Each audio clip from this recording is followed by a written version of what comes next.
On today's show, we're going to discuss everyone's favourite nudie Power Ranger We are also going to talk about how Barry got the nickname the Licking Lizard. via a 45-minute hickey. A licky. Also going to discuss some of the standout players to look out for in the World Cup. And how Brian O'Driscoll's Freudian slip almost led to Andrew Trimble being sent home from the 2011 World Cup. Joe presents Baz and Andrew's House of Rugby, together with Guinness. Hello and you're very welcome to Baz and Andrew's House of Rugby here on Joe, together with Guinness. It's the week we've all been waiting for. Oh, no rugby the weekend. I'm not behind on homework. Oh, finally. What I really meant was Rugby World Cup 2019 is 4 days away. This is what we've been waiting for from the start of this show last year. Yeah? And I know we're not in Japan, which we campaigned for, but we're willing them on from here, and I do think they're going to win it. The pool? No, the first game. The Japan match. Oh, whoa. The Russia match. Careful. Don't get carried away. I think they're going to win it. I said it in the first show last year. I was like, I think we're going to win the World Cup, and I'm backing them again. No, I don't think we're going to win the World Cup. I wasn't asking you. I was just telling you. I thought you were starting a debate. No. On today's show, we'll have Fla joining us to preview the Balex out of Ireland versus Scotland, and we'll also get you two boys to have a look at the other groups and who you think is going to come out on top. And then we'll also, I want to ask you about your World Cup experiences and the first week and all that crack and how what's that like. And also I want to talk about your first memories of World Cups growing up. Because we don't have a game to talk about at the weekend, we can riff on that stuff. We have a busy week, Trimby. Mm-hmm. We have our first live show of the series from the Guinness Gate Brewery on Wednesday. Is that what it's called? Open Gate. Open Gate, sorry. On Wednesday evening. Thank you to everyone on Facebook who's already been onto our page picking up tickets for that. There are still a few remaining. We've got great guests. And it's going to be great. My dad's coming down. Crack. Is he? Yeah. Will I bring my dad? Yeah. That's a great idea. I think they'll get on well. Will they? I think my mum's coming as well. I'm not sure. Cool. Put your mum on hold.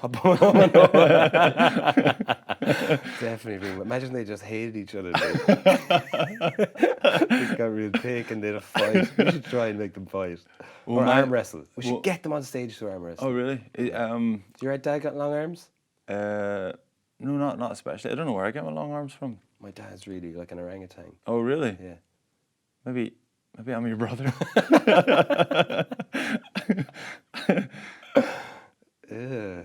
do you mean? I'm joking. We have more stuff. This is like normally our working week lasts 3 hours. Yeah. But we've got about 7 hours work now. It's a real job. Yeah. What else have we got going on? We're cross-pollinating this week. Yes. On Joe.ie. That's right. Yeah, we're going to be we're going to be fertilizing the nerds consensually. On Wednesday, the movie nerds, Joe run another podcast called The Big Review Ski, and we're making cameos in that. Yeah. So I'm very excited. You've done a bit of research. Do you know I'm concerned. All my movie knowledge is like Robin Hood, Prince of Thieves, Home Alone. Any Arnold Schwarzenegger movie. I just recently haven't watched any movies. Do they have us reviewing an actual movie? I think, are we reviewing recently released trailers? Maybe. Oh, cool. That I might love be. trailers. Yeah, I like trailers. Yeah. Because you can keep my attention for 3.5 minutes. Yeah. I went to It, Chapter 2 on Friday night, so I thought we might be reviewing that, so I went to it. And some of the trailers were pretty good, but I can't remember what they were now. So it doesn't matter. Yeah, But that's fine. It, Chapter 2. Yeah. Oh my God. Class. I haven't been brave enough to go and see the remakes. The originals scared the crap out of me. I slept in my mum and dad's room for 6 months after watching them. Yes. Yeah. I mean, how did they let us watch them I when we know. were 10 years of age? Shocking parenting. Yeah, they came out on that Sky mini-series where the three of them come out week after week. Yeah. And Well, there's it was, three, 20, so it there's was no 27 years ago, which I thought was interesting because, you know, Pennywise comes back every 27 years. Yes. So they released the first one last year, 27 years after the original. Yeah. Which just shows you how fucking young we were when we were watching that Yes. show. Yeah. I was like 9 or something. Yeah. Yeah, so the premise of this one obviously is Chapter 2 where they're adults now and they're going back to, he's back and he's fecking tearing the place asunder again. Yeah. And they go back and they try and revisit their old fears that they had as kids. And Why? Why though? so this is what Just leave it. bury your Leave head it in the be. sand. Well, that's what got me thinking. So Stephen King's maybe his idea for the whole thing was that like the metaphor is that you have to, if you're struggling with trauma or post-traumatic stress from being a child, you have to revisit whatever it was that you were afraid of as a kid, and you have to face it head on. No, not in this scenario. Face your demons. Face the supernatural murderous clown. Extra dimensional. No, you're all right. Murderous clown. Am I right in saying, from memory, one of the gang stays in Derry, Londonderry, and then he calls the rest of them, and he goes, "Come back, it's back." And they're all, so 27 years later, they're all like successful grown-ups, families, and they're going, "Listen, it's back." And he goes, "No, I'm not. Come back. Listen, we made a pact when we were 8. We promised each other we would come back and sort out it whenever he comes back. No, mate, I'm an investment banker. I haven't seen you in like 27 years. I'm happily married. I've got a family. Yeah. I'm not going to go back and visit the murderous clown." Yeah, they've all got a scar on their hand because they did the Who cares? Blood Brothers thing. But it's I'm still not going back. but it's like none of them knew what that was. They're like, "But check the scar on your hand," and they're like, "Oh, the scar! Oh, the scar! I should go back." The clown, the clown!" And you're like, "Okay, don't believe that part." But so they all go back and they start, and it's kind of like I was thinking of it in rugby. Again, loosely trying to relate this to rugby. So it's like when Ireland got such a beating off England, and now our fears are that we're too small and we can't handle the big lads. Yeah. And going into this World Cup, like all the talk from the journalists and the pundits is like, "My fear for Ireland is that they just can't win the collisions, or they're too small and the clowns are too big and they're going to eat us." So like, is this do we need to face our fears and be like, just go up to England and be shouting at them like, "You're not too big." No, I don't think. Or you are too big. I don't think. I'll just run around You're you. not too big. Just confuse them. You are too big. No, I don't think this is that. I think England in the Ireland rugby context is a fear like public speaking. It's not a clown that kills people, because that's a rational fear. Like that's It's not irrational. The clown was real, man. He pulled Georgie's arms off in the drain. That's what I'm saying. It's rational. It pulled George's arms off. Yeah. It killed your younger brother. Don't go back. But you Do have to go not back. face your fears. You don't have to. I picture Joe Schmidt picking up the phone in 27 years. Come on, lads. Come on, lads, where are you? Tuolangi's back. They're like, "No." Here, tell me, when you named your daughter Annabelle, was that you facing your fears because you're so scared of that movie, Baby Annabelle, the I didn't murderous know doll? she was a murderous doll. I did not know this.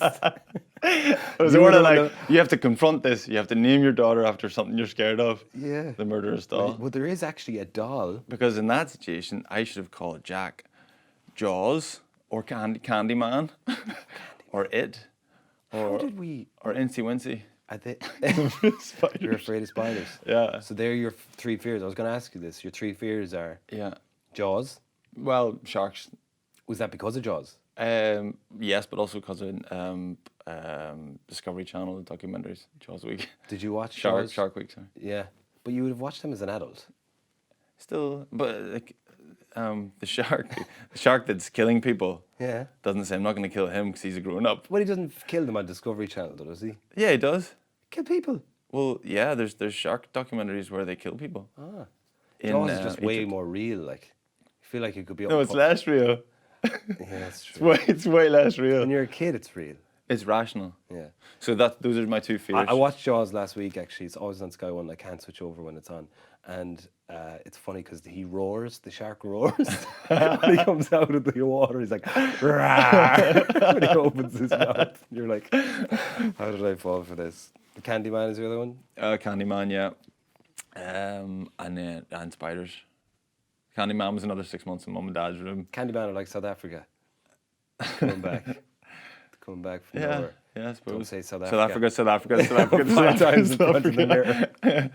Lick him out and Erasmus arrives and kills you. guts you in front of the mirror. Yeah. Spiders is the other thing I'm scared of. I hear. That's not as rational because they're not. There's big spiders about this time of year. This is spider season. Yeah, you know Merv Murphy, the video analysis with Ireland. Me and him have had long conversations about spiders. And I wouldn't keep in touch that much, but I always text him on the 1st of September every year, good luck with spider season. He started doing all his reviews, his analysis on spiders. Yeah. I couldn't be afraid of spiders. That's too. Anna caught one the that's other too day silly. and ran into me and said, come on and see the size of this spider. And she had a bowl over it. And while she was like saying, this spider's enormous, I did this, did that, this is how I caught it. And while she was telling that story, another spider ran out behind her, a bigger spider. To distract her maybe. Yes, and then this spider jumped out and ran off. Yeah. No, he stayed there, but High fiving. I was just Take imagining. him a while to high five. I was just imagining the big spider was like standing behind her, as if like she's slagging his mate. He's going, what? Yeah. What are you saying? So we caught the both of them, put them in the sink. And then Anna felt guilty that the spiders were drowning and they were kind of drowning slowly. So we sprayed them with Jif to speed it up. We thought that was Cleaning the spiders Yeah. before they die, like washing them in ointment. yeah. My fears were more based on scenarios that happened to me as a kid, like that were traumatic. Like I had an awful fear that my legs were too skinny, so I used to. Sometimes I'd wear shorts underneath my pants to make my legs look bigger as a teenager. And like, do you remember those Sonetti or Fire Trap jackets that you used to wear, the puffy ones? Yeah. You'd wear them and then your legs would look extra skinny then underneath them. Yes. Like your school uniform, you're like, fuck, man.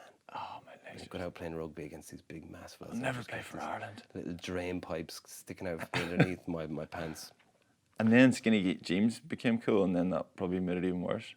Because when we were kids growing up, it was baggy jeans. You probably got away with it. My legs aren't too bad now. They're still a bit... No, I'm not saying it's still an issue. I'm facing my fears here. That's what I'm trying to do, okay? Shifting girls for the first time, that was so traumatic. Like, no one tells you how to kiss a girl for the first time. So, like, I remember going to my first Energizer, which was the disco in Limerick, and I'd shifted a girl before, but I'd never given anyone a hickey, and you'd to give... Apparently, this is what you do in Energizers. Someone definitely doesn't tell you how to do a hickey, like. So first time I went in, I was shifting a girl and I gave her a hickey for about 45 minutes and thinking I'd done a great job. We shook hands and I walked off. She just passes out. And then the next day in school, I was like, we went out for a small break and I was like, yeah, gave her a hickey last night. One of my mates, James, just goes, yeah, I met her afterwards, man. She came up to me and she said, what's the story with your mate Barry? He was just licking my leg for the last half an hour. So I didn't know that you had to like create suction. He was licking. I was just licking her neck, yeah. She's obviously had a few hickeys though. Yeah, She's like a hickey connoisseur. Seasoned, yeah. Yeah. I wouldn't beat yourself up. Okay, thanks. I think that's my last one. Maybe You would like... have done a bit of that. If you're licking her neck for 45 minutes, like, Oh, there's a lot of friction there. yeah, yeah, my tongue was killing me, a blister. It's like, this is a bad idea. There's a steep learning curve. My last one was clearing the history off your dad's computer when you were younger. That was very traumatic. Because if you're looking up a nudie picture, you'd have to delete it. But if you deleted it, he'd know if the history was cleared. Yeah. He'd be like, why is the history cleared? He'd be like, Why have I never searched anything on my computer, ever used it, ever? What are you trying to hide? So I was like, fuck, he's on to me. So You say you were researching a present for his birthday. it's no good to me now. Yeah. Now you can delete like an hour ago. So you'd never know. Back then you had to delete everything. Yeah. So it's like, I took to like printing off nudie pictures, which took about 3 days. So if my parents would do away for a long weekend, they'd print off like, I remember printing off a picture of the Pink Power Ranger. I Googled Pink Power Ranger boobs. And it printed off a picture, and it was just a girl with the Pink Power Ranger helmet and a pair of boobs. How did you know there was something exactly, that's your niche? Like, that was obviously your two I was areas. very attracted. Your Venn diagram. Very attracted to her. And yeah, my Venn diagram was like, perfect. And my dad came home and I forgot to take it off the countertop. Your dad's like, where'd you get that, He was son? walking and he just lifted it up. I remember he just goes, bar.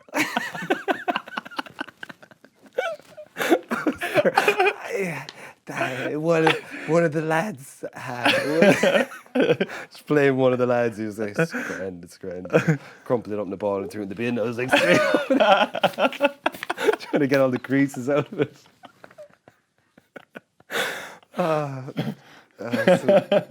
So that was quite scary. That's my child. I've faced all my fears. I'm over it now. Okay.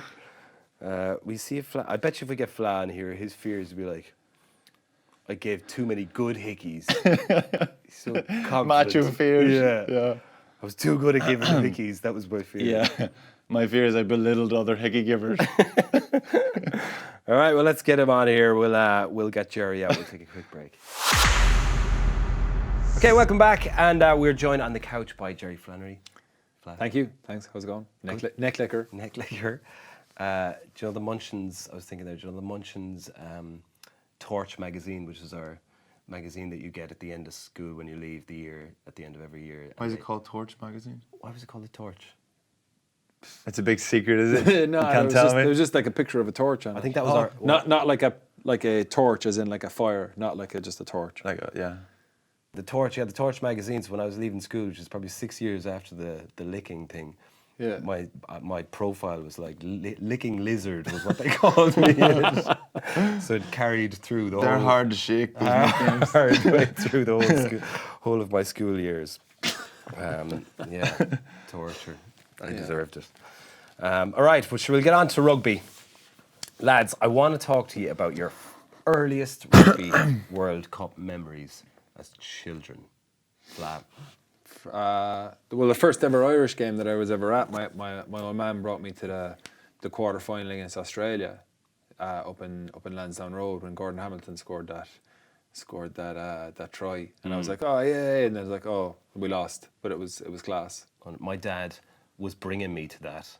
Myself and my brother. I was on the Saturday, and on the Friday night he went out for pints with an Australian mate of his and my mother, and we had a babysitter, and my brother convinced me to pretend that he'd stabbed me and put ketchup all over my stomach and had me hold a knife on the ground, and he just started screaming, and the babysitter came in, and I was like on the ground pretending to be dead. And she had a fucking meltdown, a nervous breakdown, thought I was dead, and I called my parents and stuff, and we were like, geez, we're only messing. My dad came home because she called the restaurant. My dad came home, had to leave, and he got home. We were like, man, we were only joking. And he wouldn't bring us to the game. That was a punishment. Grounded us. Why didn't the babysitter just look? Why didn't she just ran straight to the phone and goes, Yeah. Brian has stabbed Barry? I don't know the full extent of it just yet because I'm on the phone to you. So talking to this Chinese guy from the Jasmine Palace. Tell Nick Murphy. Brian Barry has the wine list, and so I think, are you Mr. Michael Murphy? I think your son has stabbed the other son. So, oh, okay. That's a bit of a kill buzz. Yeah, so I didn't get to go, but you went. Yeah. I went to the Zimbabwe game, which was the last game of the group, I think. That was my first ever rugby game, the week before. And they hammered them. Yeah. Well, those games were that was on Thomond Park, was it? So Bab game was Lansdowne Road as well. Oh, okay. All right. Yeah. I was probably only like 12, so. Gordon Hamilton's on the professional game board now, or he was involved. He was like a manager for Ulster for a while. Was he? And whenever I met him, Gordon Hamilton, I was like, that name rings a bell. And then everyone, anytime anyone ever meets him, they're like, that's the guy who scored the try in 91. Yeah. It's always the way. It's his intro. When we were talking about baggy jerseys last week, that baggy jersey never looked as good when he was flaking. Trailing behind him. Yeah. You know, yeah, great moment. Yeah, good times. Is that your earliest memory? World Cup memory, Yeah. memory, yeah. I don't remember much about it. Just my dad was watching it, and he didn't explain much to me. I'm a bit younger than you two, so yeah, I don't remember much about it.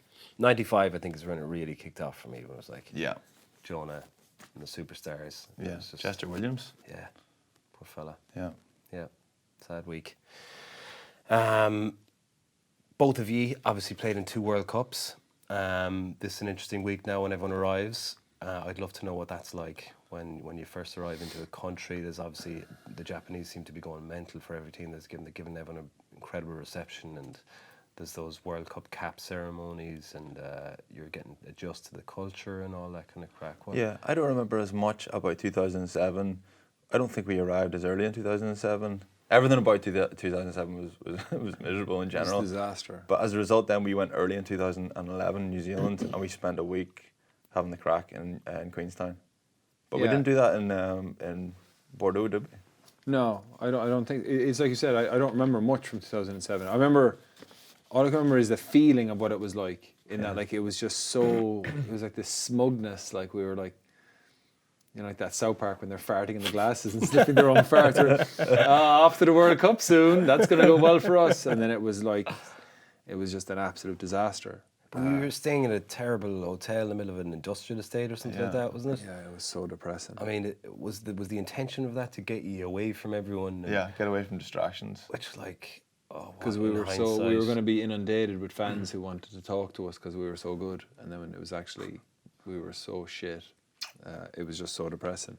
But that was, if you compare 2007 and 2011, 2011 was way more of a, like you said, they were a bit sharper in terms of making sure that the players were actually happy that it was a good environment. So we had a lot more crack, and from me going out there, because I had all my injury problems before we went out, I didn't actually think I'd even be playing rugby, and then to end up going out there, I was trying to absorb everything when we were going out, like all the little things like normally when you get to New Zealand, they do like a haka in the airport, and you're like, oh, okay, then you get to first training session, there's some other dudes have come out and they've done a haka as well, and you're like, oh, okay. And then there's always a haka somewhere where you go, but I was really trying to go like, shit, I didn't think, I thought I was going to be retired, so I was enjoying them all. Is there more hakas, more. Do you remember the haka when we got off the plane and we were all standing on the runway and we were being greeted by this haka, and this guy was flailing around this like stick on a string, very dangerous, and he kind of got what he deserved. He was like flinging this round and then just cracked himself in the forehead with a bit of like Mari wood or something, and then we were all oh no. But then they're so good at keeping such poker faces. He just kept going. You could tell he was like he wanted to cry. He wanted to cry, and then this like where he hit himself, it just started to swell up. Oh, you're And then we were all joking like, he did unbelievably well, keeping a poker face. But there was a far more of an awareness of having a bit of crack on the tour on that one, or on the campaign. And we moved about a lot as well, which helped, I thought. What was the you got in some trouble with our manager Paul McNaughton? I remember. I'm trying to remember exactly what it was, but I think there was some sort of thing where Trimby was in charge of whenever we go to training, you know, every day, someone is in charge of, say, either fines, then someone else would be in charge of telling us a little bit about the area, so we get up to speed with where we are and we have a better appreciation of what the locals. And Trimby would get up and he'd say like, oh, we're here in Rotorua, and it's like it's 75% Maori people here, and you know there's a university over here and all this stuff. And did you not do some sort of, what was it? Did Drico do something to start? Drico arrived in Queenstown, and it was like a big fanfare and all this attention, loads of people there, and then he had to make a speech, and he said, we were in Queenstown, and he said, it's amazing to be here in Queensland. And we were all, oh no. Oh no. Oh, wow. And hello, Springton. And then he kind of, like Drico was a really good speaker, but he kind of got flustered a bit because he'd said the wrong one, and obviously like a big rival, Australia. And then he said, he was like frantically trying to think of an excuse, and he said, You're making him seem like Hugh Grant now. Whoopsie-daisy. And he goes, oh, sorry, that was a Freudian slip. And then we were like, I don't think that's a Freudian slip. So then I did a piece on the bus about like New Zealanders We'll fall for anything. If you make any mistakes or say anything offensive or anything out of line at all, just say it was a Freudian slip. And that's the way to get out of it. But Paul McNaughton, like, he kind of took exception to this. He thought it was Because our bus driver was a Kiwi and Greg Feek was a Kiwi. yeah. So you But were it was. So he was like trying to stop you, like trying to get the mic off you. So no, he was fine at the time, and then he took me aside, and we got back to the hotel in Wellington, I think it was then. It was the next one, and there was like our team room had like a large window where everybody used to dine. Oh, yes. Do you remember? And there was like a patio, and he took me and he said, "Andrew, come outside," and it was like I was on stage being told off out on the patio, sitting on the patio furniture like this, being told off. And he made me. He said, "Andrew, are you stupid?" I was there. I interpreted that as a rhetorical question, which apparently it wasn't. Are you stupid? Like as if I'm so stupid I can't even answer that question. And I had to say, no, Paul, I'm not stupid. But yeah, me and Paul, actually, I quite enjoyed his company. I quite liked that we were rivalry, but he hated me. Did he? I think so. You're leaving out the main bit that you doubled down the next day when you got in the bus Yeah. with your quiz. So the next day when we got in the bus, we were all just watching Naughters just giving out the Trimby, like, and we were like, oh man, he's giving it to him. And then we're like, oh, well, that's going to be the end of that crack. And the next day when Trimby got in the bus, he was like, he did it, but he did a quiz this time. So he goes, okay, well, look, I got a bit of stick yesterday for saying that, like, that maybe the Kiwis weren't as clever, and that you could just get away with just saying Freudian slip. So we're gonna have a little quiz, and I think he had Paul McNaughton was representing the rest of the world, and you had Greg Feek was representing New Zealand, and his first one was like, okay, so, and he gives some massive mathematical equation. He goes, so first question to you, Paul McNaughton. He said, like, explain Pythagoras' theorem or something like that, and it was like, oh, didn't really get that one right, and said, Greg Feek, next question to you. 2 + 2, and we were all like roaring laughing, man. But you could see, like, Paul McNaughton is generally a pretty calm guy. You could see his face was starting to go red. There was steam coming out of his ears, man. And he hated me. He didn't like me one bit. Oh, yeah. You're so brazen. I know. Yeah, I was brazen. like, I was the bad boy of the tour. Yeah. Wasn't I? That was the turning, man. That was the turning point for you in life. You started to really, Yeah, it became bad. yeah. Naughty. Yeah. So that was Naughters. Then whenever Mick Carney arrived, the next manager, everybody tried to stoke up this whole rivalry again. Like, he hates all managers. There's no issue with me and Mick. Anyway. So what's this week like then for them? What's the cap ceremony like? What goes on there? Are these things exhausting? That's a bit boring, I thought. That's just, you just head along, you gotta shake someone's hand, get a cap, get a picture. Yeah. Finish training, put on your number ones, go down to the town centre, meet the mayor of the town, and then there's caps presented to everyone. Mm-hmm. Would you mingle much with the other teams out there in any of the hotels, or you wouldn't share hotels with any other teams or anything like that, did you?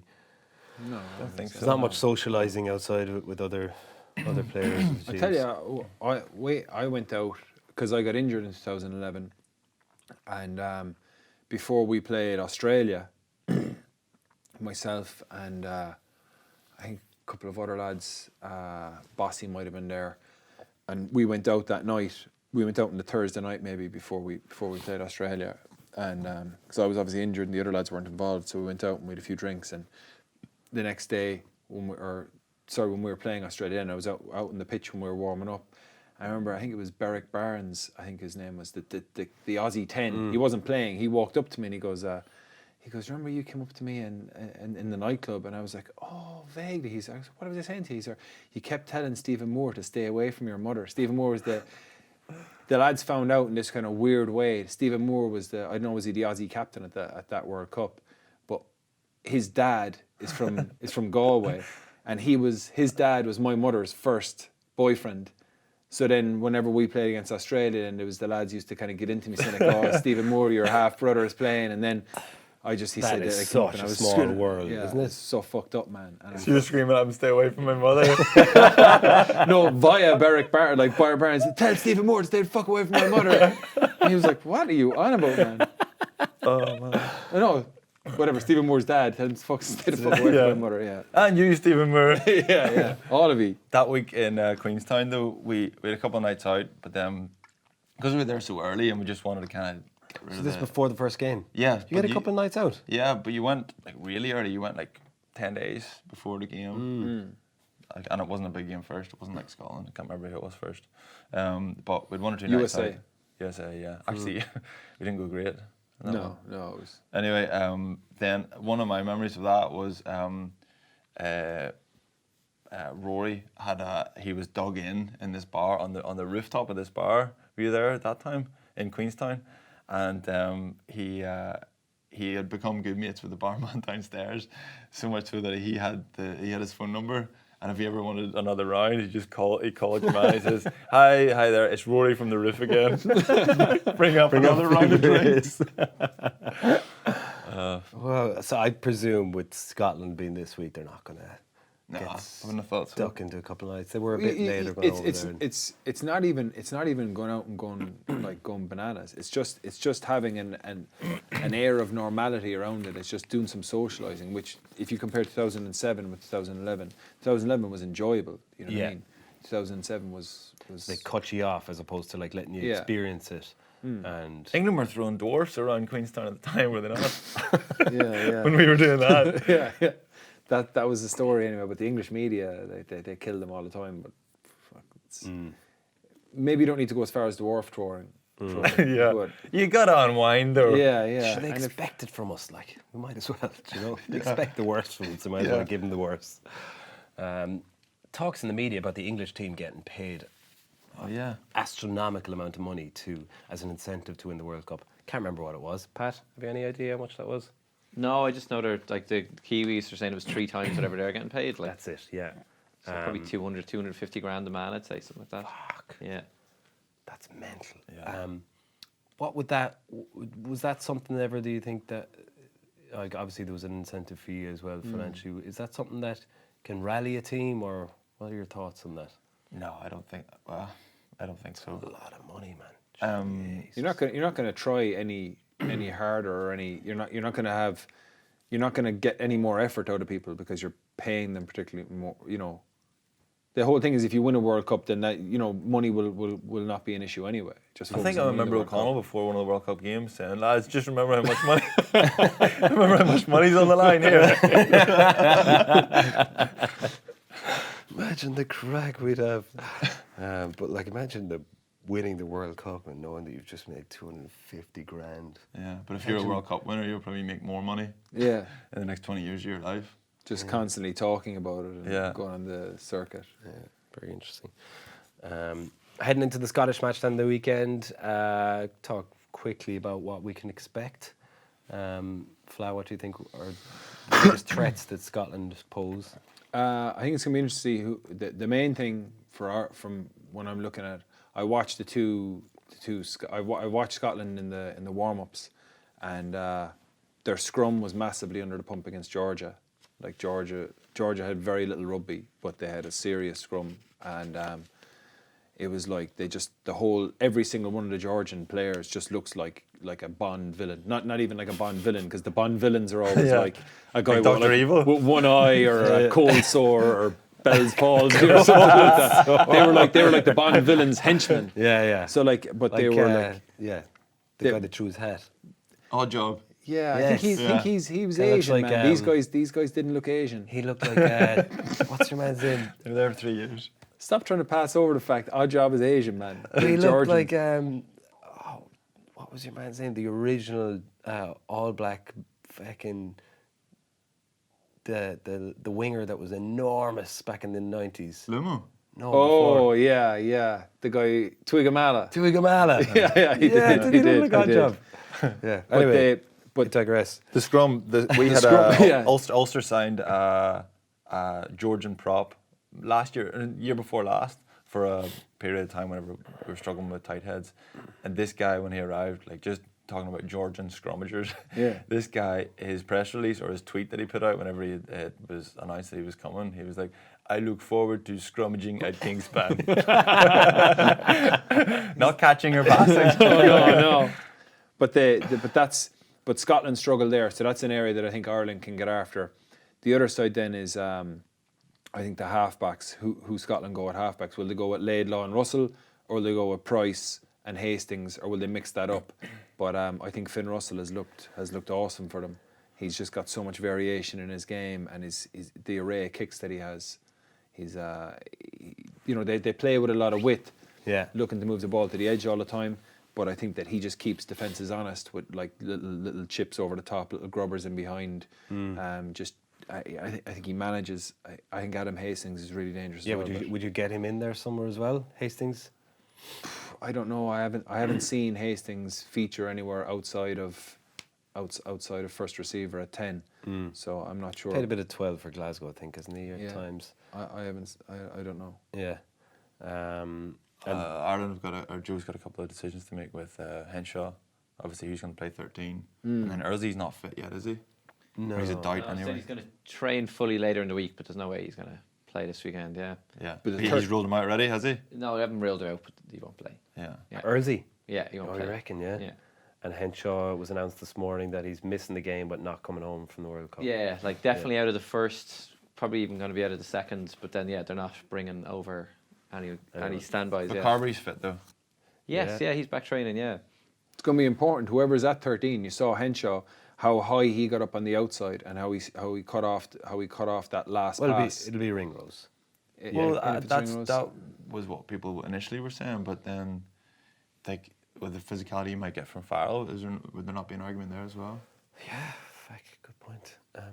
But if he's getting high, and if you want someone to make reads the way Henshaw made, then that's probably Ringrose.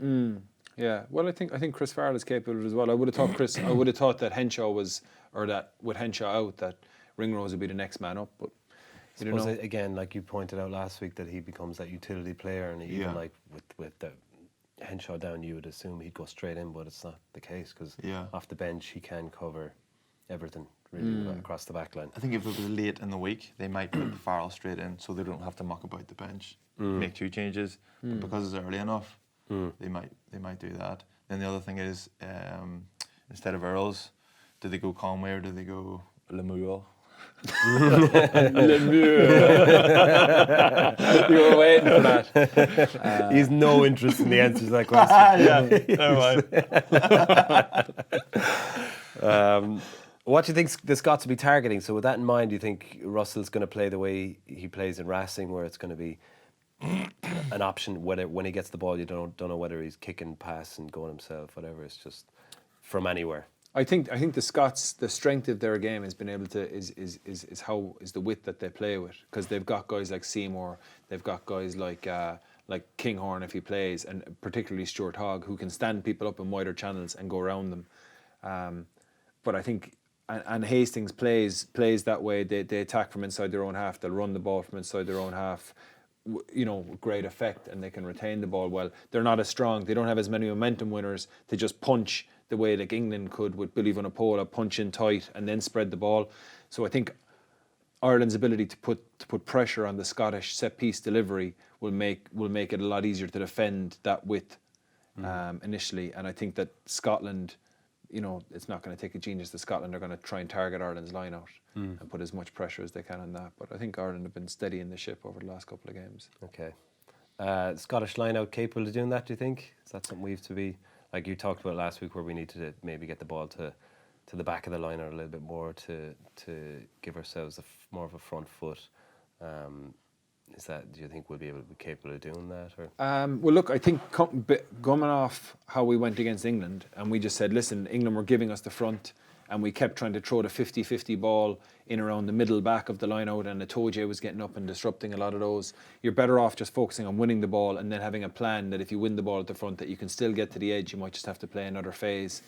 I think the main thing is that Ireland build confidence in their set piece, so they don't have to don't take the risky throws to start with, because the Scottish will feed off that, and it will make it harder for Rory. It will make it harder for whoever the calling line-out caller is.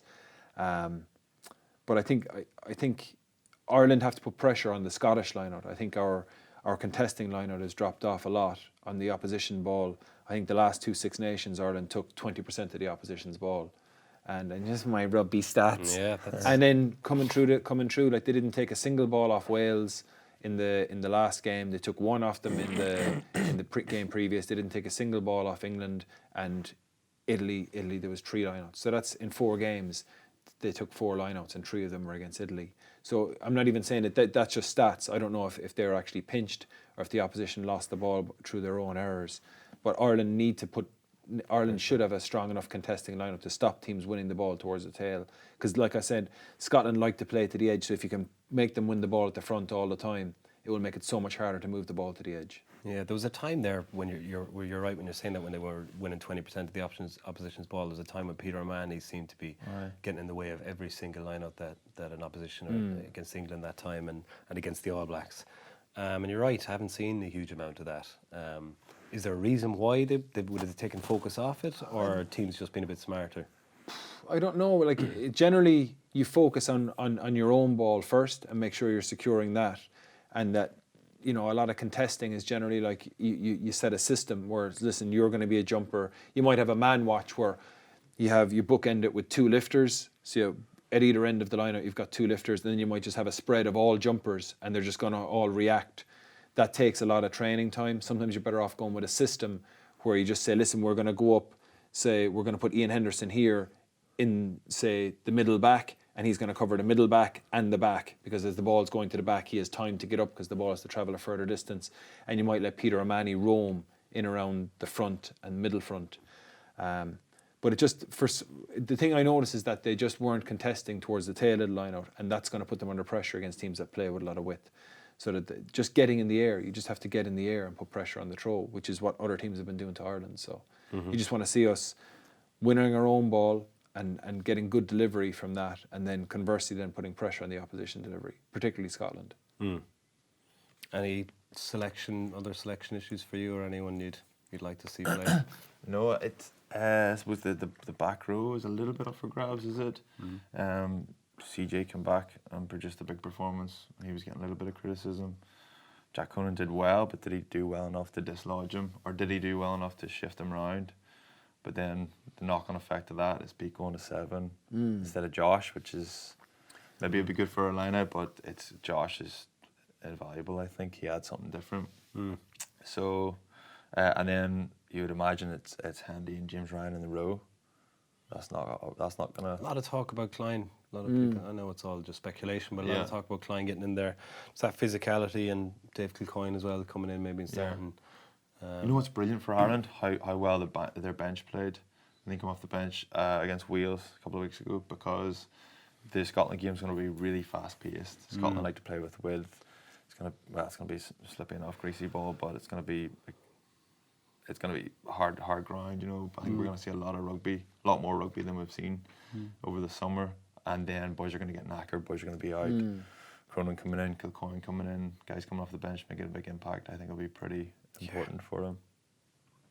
Do you like the thoughts of that? Yeah. It's solid. My missus is away at the weekend, so I've got to find some sort of way of getting the kids looked after for a couple of hours on Sunday morning. Yeah. Well, we'll be recording here Sunday evening, 6 o'clock. We'll get in as early as we can after that match. But before that, we'll have Wednesday night. We're going to have a live show from the Guinness Open Gate Brewery. We'll have Dave Denton there, Scottish, to give the Scottish perspective. We'll have Megan Williams, and we'll have another special guest yet to be announced. So can't wait for that. Just looking ahead. David Denton's just announced his retirement there. Has he? Yeah. Pat, isn't that right? It just happened this morning, yeah. This morning? Yeah. Oh, great. Yeah, so He's going to be a barrel of laughs. we need to try and cheer him up. Something to talk about. The group, we'll just go through a few of the other groups. Give me your ideas on what you're thinking. Pool B: New Zealand, South Africa, Italy, Namibia, and Canada. Foregone conclusion, I think that New Zealand and South Africa obviously will come through that. Namibia outside. Namibia in the mix. Yeah, there's I think Ireland's going to face one of them. You would hope. The lesser of two evils seems to be New Zealand at this point in time. Oh no, South Africa are less evil. The lesser of two evils, you think? Yeah, we're saying there. I have no idea. I think most people are saying they prefer to play New Zealand. No, that's lunacy. Yeah, you'd think it think is. so. I think that's lunacy. Do you? Yeah. Jeez, it's been the talk of the town at the moment. So you'd prefer New Zealand? Yeah, I think. I prefer South Africa. Yeah. Yeah. I think it'd be crazy to. Neither game is going to be easy, but Yeah. at least South Africa is going to be a little bit more predictable. Right. You know what I mean? They're gonna if you don't match them physically, you're gonna get killed. But if New Zealand play to a level that they can with the players that with their skill set, then they're pretty much unplayable. But they have, they struggled in the championship, whether they were trying things out, whether they were overplaying. I think by the end of it, in the Bledisloe, they got a real good mix of. I know the conditions are poor, but they got a real good mix with their kicking game, and they transferred an awful lot of pressure. And the Moanga Barra thing started to work well. Yeah. So I think they're both to be feared, but New Zealand are a great. They're a shark, and I think South Africa are just like a Candyman. Stick with the animal theme. Okay. I'm gonna go like South Africa are like a poisonous, like a large poisonous spider. Not ideal, Yeah. but better than a shark. Not very physical though, is it? Like a poisonous spider. Yeah, but I was just going on my two fears. Ah, So sorry. New Zealand. okay. Yeah. You need to work on your fears, man. But they're poor. That's another fear. Having to work on them. Having worked with Razzie and Jack so closely in Munster, obviously, what have they done and what have they implemented in South African rugby that has made them has made such a drastic change? I think Rassie would have taken all of the good stuff that Irish rugby has, and he would have tried to transfer that across to South African rugby. Because South African rugby has like massive playing pool, massive players, but there's just so much politics and all that it just, it's not aligned from the Super Rugby franchises to the national team.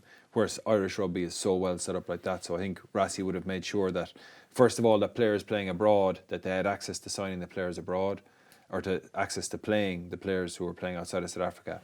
And then he would have had it that himself and Jacques and his coaching staff with the national team are able to go down and actually do sessions in the franchises across the year, so that it's not a big a change up coming from the French Super Rugby franchise up to the national team, that they have an idea of what they're doing already. And after that, he would have done pretty much the same thing I think he did with Munster. He comes in and gives a game plan with unbelievable clarity.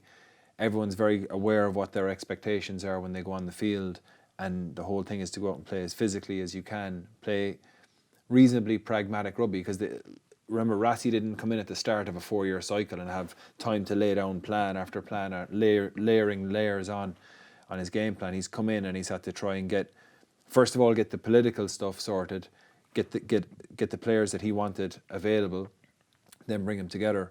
So I think that the fact that they got momentum through the Rugby Championship, and they seem to be getting a lot of support from, back in South Africa now, whereas they can be quite fickle, the supporters there. I think that they've got real momentum coming into the Championship, or into the World Cup. I think that, he has Aled Walters in there now trying to get he was working with us with Munster as head of S&C, and now he's over the box and bringing Felix in there. So it's going to be a pretty simple game plan based on territory, but just so hard to stop because the players are so big. In terms of motivating then, what kind of guy is he for that? He seems to create serious belief and just, injects a lot of energy into a team. Is there anything in particular he does to create that? It's his presence? Look, he has a presence. The guy is a genius. He's a genius, and he's a great guy. I learned so much from working with him. But it's just he just sets it out so simply. He sets it out so simply to everyone what the expectations are for them in the club, and he's not micromanaging people. He just says, listen, you go out and you do your thing. You just get it to the level that we want, and when everyone is pulling together, we'll all achieve this, and the team comes first. And I give you an example is that Rassie boiled everything down. Like we were so obsessed with making sure that the players had the right kit on, that they were punctual for everything at the meetings, that they were eating right, that they were gymming right, they were recovering right, being nice to supporters, that they made sure that they got better every single day at training, that when they went out on a Saturday, that they left nothing in the tank, that they absolutely emptied themselves, that they made sure they didn't park badly, and reflect badly on the club. Like 10 things. And if you ask people to do those 10 things, they'll wear the right tracksuit, they'll gym well, they'll eat well, they'll recover well, they'll do 8 of them, but they won't. The 2 hardest things are getting better every day at training and making sure that you absolutely empty yourself when you cross the line on Saturday. And Rassi took all the stuff away and said, listen, this is clear. When you walk on the 4 white walk across those 4 white lines on the Saturday, that's what I'm judging you on. That's it. And then working backwards from there, then it made it really, really simple, because we were kind of like, we just got so caught up in stuff that didn't really move the performance needle. And obviously, if a guy's playing well on a Saturday, if he wants to be consistent with it and do it every single week, he starts making sure that he's punctual, that he's gymming well, that he's recovering well. But Rassi made it really, really simple what the expectations were for everyone when they in the club. And if you do it, and Rassi would never criticise someone for a skill error, it would only be for effort errors. And he made it really, really simple. And it wasn't just like the staff, we all loved him. We thought he was brilliant. Like, he just empowered everyone, and it was a real good buzz there, Wow, I'm afraid of them now. Yeah, I know they're the shark now. Well, the thing is that and we saw what Munster is that it's a game plan that Saracens play as well, and we took it on with Munster, and it's territory based, and it's percentages based as well until you get in the opposition half, and they would never say to you don't do something. You try everything when you're in the opposition half, but it becomes predictable. And we found that when Munster played Saracens, they just had bigger players. So while we could match them for a certain period, the cumulative cost on trying to match bigger men in collisions every single, in every moment of the game, by 60 minutes your players are spent, and then they're bringing on a whole roster of internationals then off the bench, and we couldn't live with that. So we realised that with Munster we needed to develop more to our game, and there, you can't just have only one philosophy. There has to be, a bit more of a run focus. But I think that South Africa probably aren't there yet where they have that run focus. That's why I think that for the magic plays for them, the like of Cheslin Colby, I think Willie Leroux is going to be there's so much pressure on Willie Leroux now because they don't have out and out. I suppose Francois Steyn could play 15, but after that, they really need Leroux to step up for them. Talking of Saracens there, that brings us nicely onto England in Group C, the pool of death, if you will. It's very dramatic, that, isn't it? Pool of death. Yeah, it's not really. I can just see England just absolutely fucking demolishing everyone. Yeah. Eddie Jones, there was an article in The Guardian done by Eddie Jones's book writer yesterday, which kind of took you through his path to where he is today, and very impressive read. Actually, I'd look it up if you want, and how well he did at the last World Cup with Japan, and how he turned around their rugby and the rugby within the whole country, and now has moved into the English side. And just a few predictions that he made from talking to this journalist at the start of this 4-year cycle and saying look, I expect us to go well for the first couple of years, and then the third year we'll have a dip. That's the way it normally happens. And the fourth year we'll pick it back up. And he talks about really putting the pressure on the players and stretching them, like in that second year, which the year of the Lions, when they've everyone was saying English players are flogged and they're not given enough time to rest. And he wanted them to go through that. He wanted their fitness to go through the roof. He wanted them to get bigger and stronger. And it's all part of the plan. It's all part of the plan. They had a dip in the third year and then the fourth year. When did he say this? Did he say this? Say this at the start of his back in year one, And I suppose when you look at how much experience he has, and been that South African World Cup winning coaching ticket in 2007, and coached Australia to the World Cup final as well, didn't he? And it's just God. You'd be even more kind of fearful of what England will do. Because no matter what stage they're at, that game against Ireland just showed, or even all the friendlies so far, showed the importance of keep Tuolangi fit, keep Billy Vunipola fit, and you'll be a couple of guys you're in decent shape. I remember years ago when Pinar was in his prime. We were doing a goal setting, like a workshop with Ulster, and the title was what do we want to be world class at, or what do we want to be the best in the world at? And one group came back and said, we want to be the best in the world at keeping Pinar fit. I was just imagining like England have something similar with 2 or 3 guys. If they keep those 3 fit, add Farrell into the mix. Why not? Then I think they'll be in decent shape. They'll do well. Yeah. They have a nice run of games, don't they? They have a few of the easier games early doors before it kind of heats up for them. So, I mean, I can't see them slipping up. And France, Argentina, how do you see that going? Who knows between France and Argentina? Who knows, man? You changed your tune. You thought France were back a few weeks ago. Yeah, but then the following week they were useless. So, who knows? And look, they're 2 similar enough teams. I think France and Argentina, they can be hot and cold. So we'll see. And the USA and Tonga, obviously, I think they'll just be hoping to get one of them get a win. Yeah. Pool D, Wales, Australia, Georgia, Fiji, Uruguay. Wales obviously taking having a few injury worries with Anscombe and Falatau, and I suppose that not playing particularly well in the warm up games. There hasn't been a huge amount said about them, but do you still think they're in as strong a position as they were I think before I think they are because of their route. So if they manage to get a win against Australia, which they easily could do, then they'll play either France or Argentina in the quarterfinals. You know, it's a nice wee way to navigate the World Cup. And then 1 or 2 games. I think I'm pretty much saying that So they're gonna win the World Cup. Yeah. Just like if they listen to this podcast and take my advice, it should be very straightforward.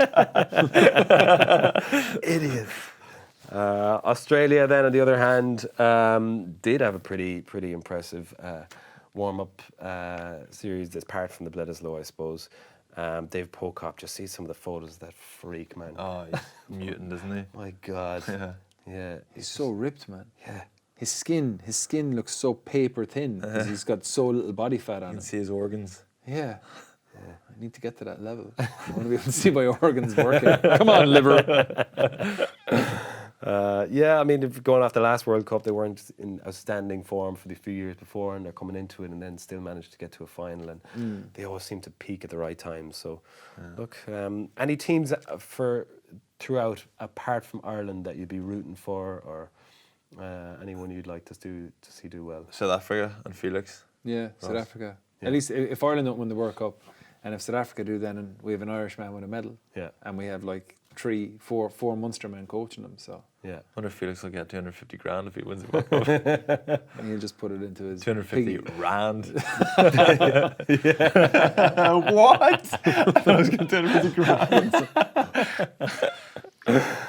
Any players that you're really looking forward to seeing?